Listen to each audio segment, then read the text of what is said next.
right, today we're diving into something pretty important, a new way to think about artificial intelligence. It's a framework called human power, and it's all about creating a brand new metric for this brand new era we're all stepping into. I mean, think about it. How do you actually measure a revolution? When a technology comes along that changes literally everything, the old ways of measuring things, the old yardsticks we used, well, they just don't work anymore. And you know what? This isn't the first time we've had this problem, not by a long shot. Back then, the big game changer was the steam engine. Today, of course, it's AI. But the fundamental challenge? It's exactly the same. How in the world do we get our heads around its true impact? So let's actually start by rewinding the clock, because if we can understand that first measurement crisis, it sheds a whole lot of light on the one we're facing right now. So, picture this. It's the late 1700s, and you're James Watt.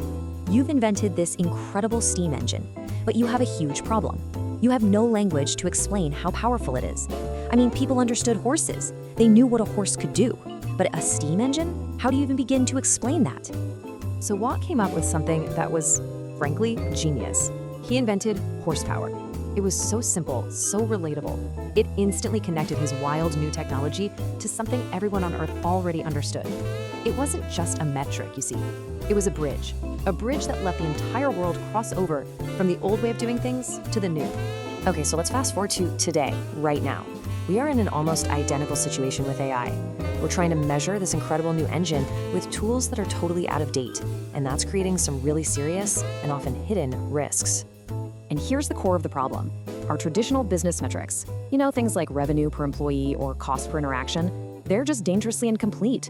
Sure, they might show you that efficiency is going up, which looks great on a chart, but they completely hide what's actually happening to the skills of your people. They totally ignore the risk that you might be de-skilling your own workforce, and they just don't have the detail to show you who is being affected and how. And this leads to what the source material calls a ghost skill gap. Think about that. It's a problem that is completely invisible in your big picture numbers. You don't see it growing, you don't feel it, until suddenly it's way too late, and the core skills of your organization have just vanished, and that threatens your ability to compete for a long, long time. So if horsepower was the elegant solution for the steam engine, what's our answer for AI? Well, this framework we're digging into today proposes a new metric, and it's called human power. Human power is designed to do one really specific thing: measure the net change in your team's skills and capabilities as you bring in more AI. It shifts the entire focus away from just measuring output to measuring what your people can actually do. And the formula behind it is beautifully simple. Basically, you figure out the value of all the tasks and skills that are being automated away. Then, you subtract the value of all the new skills that are being created to manage that AI. And what you're left with is a single clear number, measured in something called an SDU. SDU stands for Skill Displacement Unit, and this is the key. This is the magic number. It's a single unit that quantifies the net effect AI is having on your people's talent.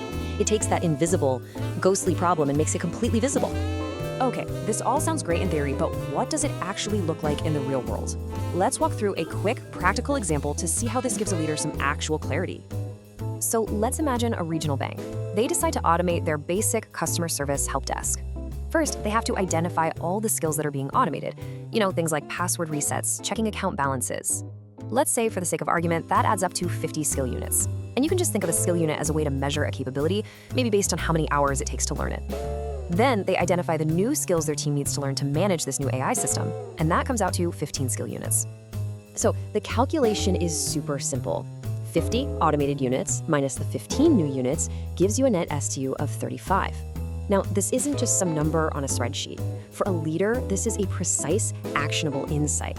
It tells you the exact scale of the reskilling effort you need to undertake. Now this slide is where it all clicks. Look at the stark contrast. The old way, you'd look at your cost per interaction, see that it dropped by 30%, and you'd pop the champagne. The project is a fantastic success. But the human power way tells a totally different story. It doesn't say the project is a failure, no. It says, okay, we have a very clear task ahead of us. We need to reskill 35 SDU worth of talent. It turns a hidden risk into a clear, manageable action plan.